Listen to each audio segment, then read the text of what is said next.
any way you want it.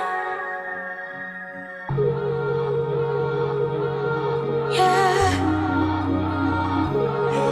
Any way you want it. This is me. Any way you want it. This is me.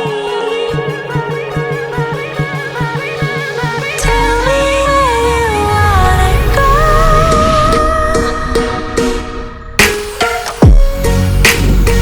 About you. Tell me where you wanna go. All right, we walked around for a bit. It's honestly like 95 degrees out. It's too damn hot out here in the high east, so we have to go out to the guys' house to start working on this white DSM. Hope you guys are having a great day. Welcome back to the vlog.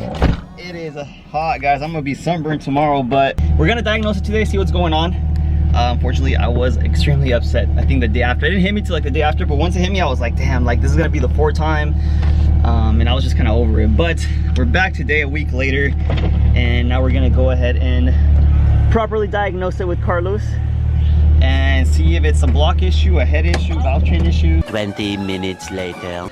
We are about to, well, if you guys remember on the last video, we started hearing the same exact knocking sound we originally heard with the original motor. We was not expecting to spend this much time and money on this car. Honestly, it was supposed to be something simple, something easy, and it ended up being more of a headache than I thought. So it happens. I'm sure a lot of you guys go through these issues. Obviously, we're just posting them out there on the internet for everyone to see. So it does happen. We understand that, and we're simply taking the next step forward, which is basically diagnosing what the issue was originally. So Start the car. We're gonna make sure. Then we're gonna pull cylinder one, whatever cylinder. right, we think it's it is, one. Yeah, whatever cylinder it is. Yeah. It is. Pull the spark plug wire out. So if the noise goes away, then we know it's gonna be bottom block because the spark plug's no longer sparking the mixture of air and fuel to shoot down the piston. Yeah. If it doesn't go away, then it's most likely gonna be valve train because that isn't affected by whatever goes, whatever spark happens. Right. So that will determine whether it's the head or the block, right? Yeah. Valve train or whatever it is. Okay. So yeah, let's get this thing started and start pulling these plugs out.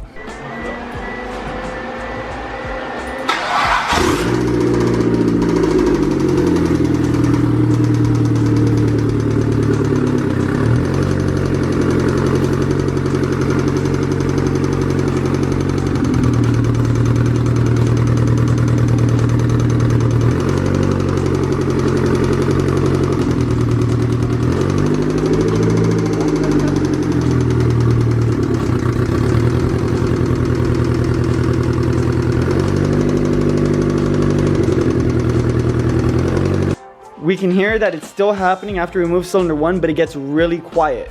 The other ones are still making the ticking noise, but cylinder one's doing it, so that most likely means that it's gonna be the valve train that's the issue.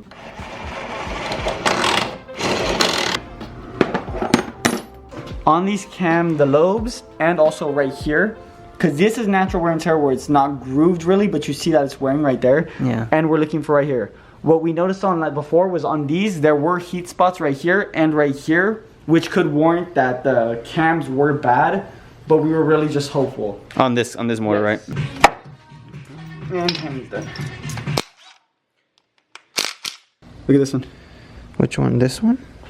This right here? Yeah. It's like some type of burn?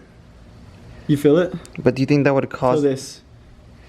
We're also removing the lifters. We're just gonna play it safe, right? And just swap everything out. Everything we can. Everything we can. Okay.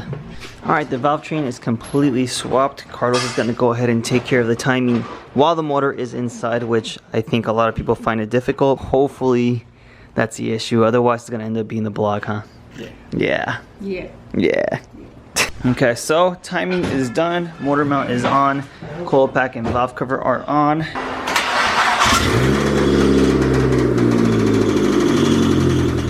Alright guys, so it's currently the next day. We tried to diagnose the 420A. We tried to swap out the valve train from the head because we did see some damage on the camshafts and head itself.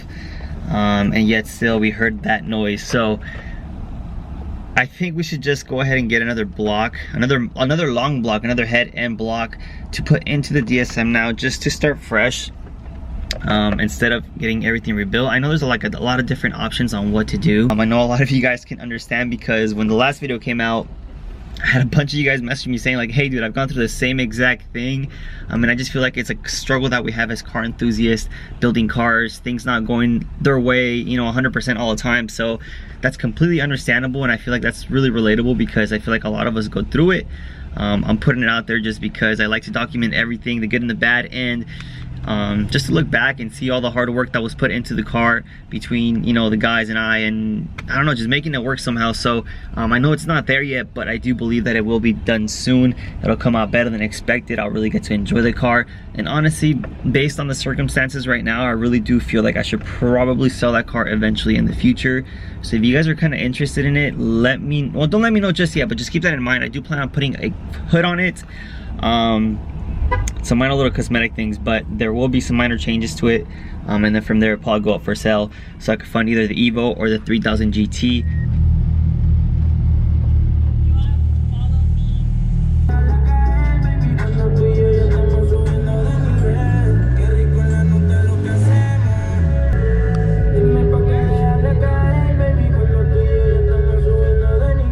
Yo, huge shout out to Carlos for letting me borrow his 2G while we get the white one running. I'm gonna end up giving the car back, so this might be either the second to last or last video that I have it.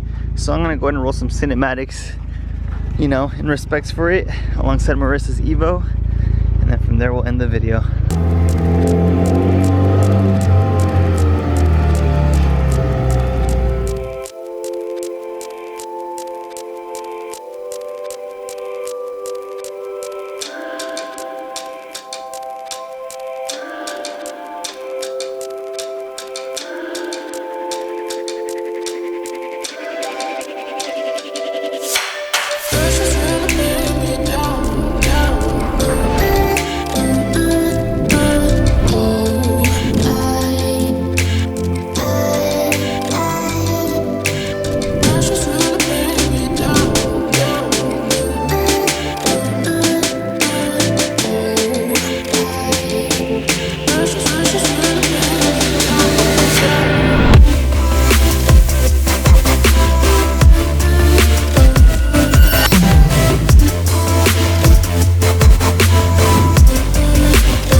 Guys, I'm pretty much gonna end the video here.